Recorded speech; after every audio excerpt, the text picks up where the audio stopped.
오늘은 사순절 마지막 날 부활절을 하루 앞둔 날입니다. 또 예수님께서 무덤에 머무신 날입니다.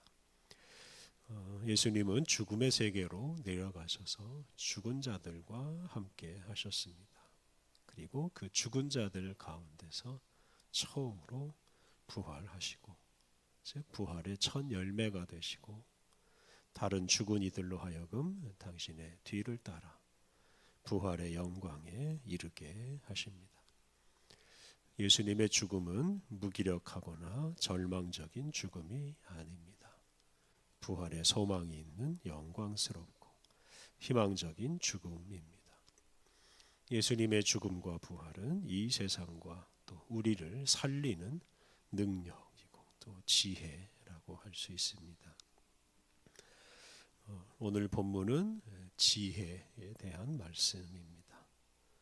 시험 성적을 올리거나 돈을 많이 벌게 하거나 우리의 삶을 조금 편하게 하는 그런 단순한 지혜가 있는가 하면 이 세상을 창조한 엄청난 지혜가 있고 우리 인생 전체를 바꾸어 놓을 수 있는 그런 근본적인 지혜, 또 우리와 온 세상을 살리는 능력 있는 지혜도 있습니다.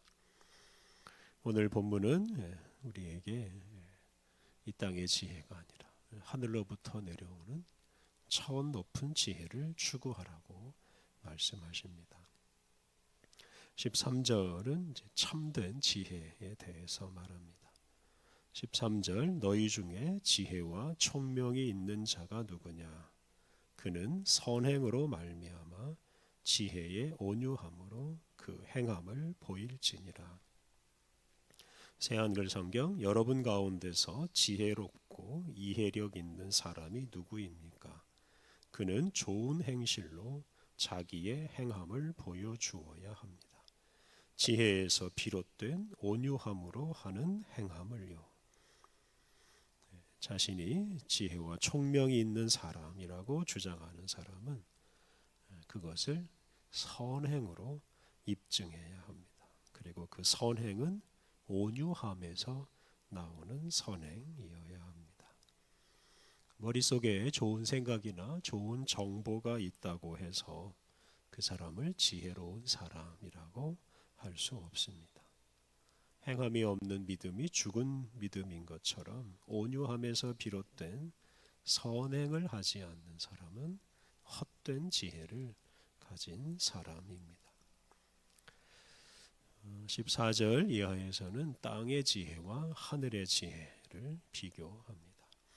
먼저 14절부터 16절은 땅의 지혜 또는 정욕과 귀신이 주는 지혜에 대해서 말합니다. 14절 그러나 너희 마음속에 독한 시기와 다툼이 있으면 자랑하지 말라. 진리를 거슬러 거짓말하지 말라. 마음에 독한 시기와 다툼이 있으면 함부로 자랑하거나 진리를 거슬러 거짓말하지 말아야 한다고 말씀하십니다. 야고보가 지혜에 대해서 말하는 중에 이렇게 마음속에 있는 이 독한 시기와 다툼에 대해서 말합니다. 즉 마음의 문제를 지적합니다.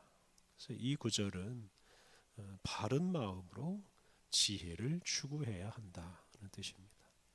독한 시기와 다툼이 가득한 마음으로 지혜를 추구하면 주로 자기 욕심을 이루는 지혜, 또 다른 사람을 이기는 지혜, 진리를 거스르는 지혜, 이런 좋지 않은 지혜를 얻게 됩니다.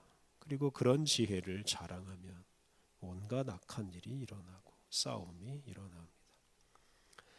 그러므로 우리가 어떤 지혜를 얻고자 하기 전에 우리의 마음을 잘 살펴야 합니다. 마음속에 독한 시기와 다툼 같은 이런 못된 마음이 있는지 살피고 그것을 버려야 합니다. 그러한 사람이, 즉 바른 마음을 가진 사람이 참된 지혜를 얻을 수 있습니다. 15절, 16절 이러한 지혜는 위로부터 내려온 것이 아니요 땅 위의 것이요 정욕의 것이요 귀신의 것이니 시기와 다툼이 있는 곳에는 혼란과 모든 악한 일이 있습니다. 시기와 다툼이 가득한 마음으로 지혜를 구하면 땅으로부터 또는 정욕으로부터 귀신으로부터 지혜를 얻게 됩니다. 그리고 그것 때문에 혼란과 악한 일이 일어납니다. 시기와 다툼이 우리의 마음에 있으면 귀신은 우리에게 다른 사람을 이기고 다른 사람을 해치고 또 진리를 거스르면서 욕심을 채우는 그런 지혜를 얻게 됩니다. 그런 지혜를 얻은 사람은 혼란과 악한 일을 일삼게 됩니다. 우리 사회에서 많은 사람들이 진학이나 취업을 위해서 공부를 참 열심히 많이 합니다. 그런데 그것은 사실은 다 땅의 지혜를 구하는 것입니다. 사람들이 땅의 지혜를 얻으려고 참 열심히 살고 있습니다만 우리가 사는 세상은 좋아지기는커녕 퇴보하고 있습니다. 경쟁은 계속 치열해지고 인간관계는 계속 무너지고 있습니다. 혼란과 악한 일이 일어납니다. 이러한 모든 일은 우리가 잘못된 지혜를 추구하며 살고 있다는 것을 말해줍니다. 오늘 본문 17절과 18절은 그러한 땅의 지혜 대신에 위로부터 난 지혜 또는 하늘에서 내려오는 지혜를 추구하라고 권면합니다.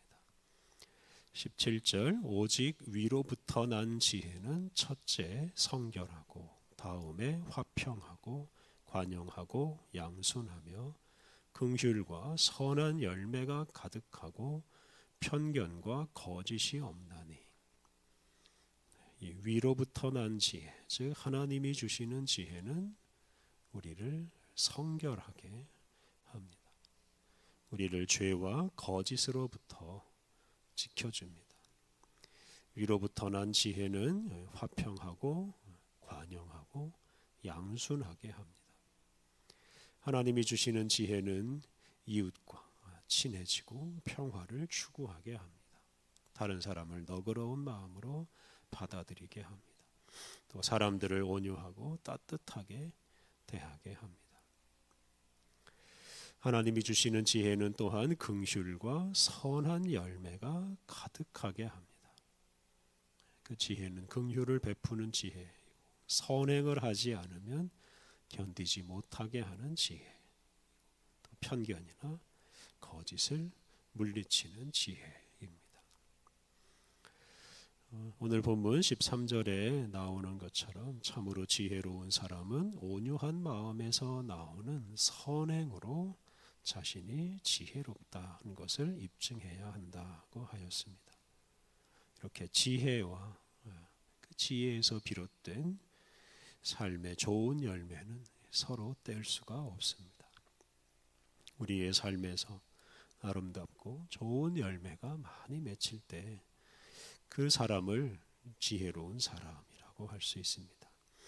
18절 화평하게 하는 자들은 화평으로 심어 의의 열매를 거두느니라. 새한글 성경 정의의 열매는 평화를 이루는 사람들이 평화 가운데서 뿌려서 거두어 드리는 것입니다. 땅의 지혜는 다툼과 시기를 일으키고 또 경쟁에서 이기는 것을 부추깁니다. 하지만 하늘의 지혜는 사람들의 관계를 평화롭게 합니다. 그리고 그 평화로운 관계에서 정의의 열매를 맺게 합니다. 그렇다면 이러한 위로부터 난 지혜를 우리가 어떻게 얻을 수 있겠습니까? 땅으로부터 오는 지혜는 우리가 열심히 공부하고 찾으면 얻을 수 있지만 이 위로부터 내려오는 지혜는 사람이 자기 힘으로 얻을 수 없습니다. 말 그대로 위로부터 내려오는 지혜이기에 위에서 내려주셔야 또 하나님께서 주셔야 얻을 수 있습니다.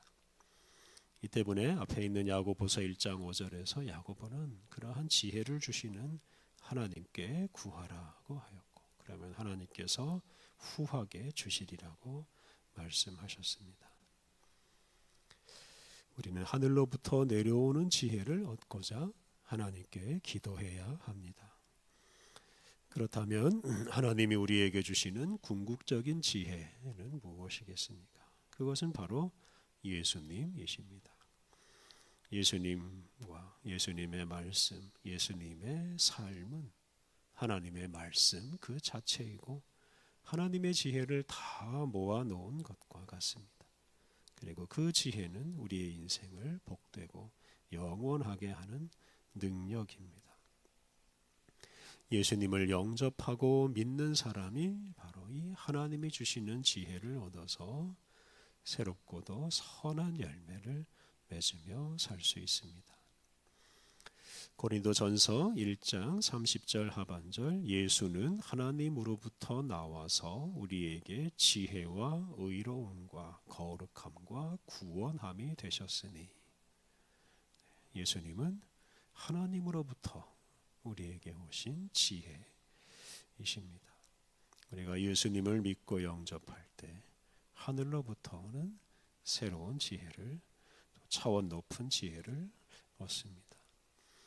예수님을 믿음으로 하늘의 지혜를 얻어서 날마다 선한 열매를 풍성히 맺으며 살아가시기를 바랍니다.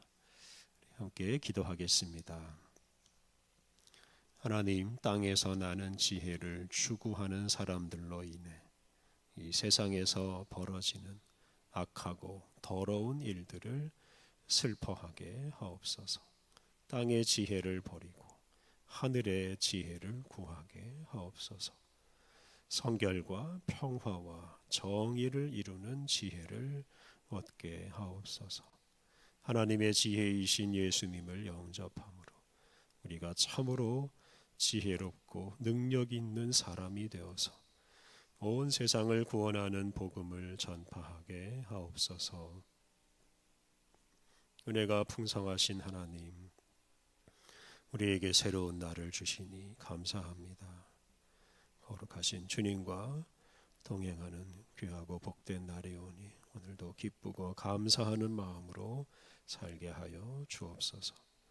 부활절을 기다리는 우리들에게 하늘의 영생의 소망이 충만하게 하여 주셔서 모든 죽음과 어려움, 모든 고통을 다 극복할 수 있는 귀한 능력을 얻게 하여 주옵소서. 아버지 하나님, 오늘 모든 일정을 주님께서 주관하여 주시기를 간절히 원하오며 예수님의 이름으로 기도드립니다. 아멘.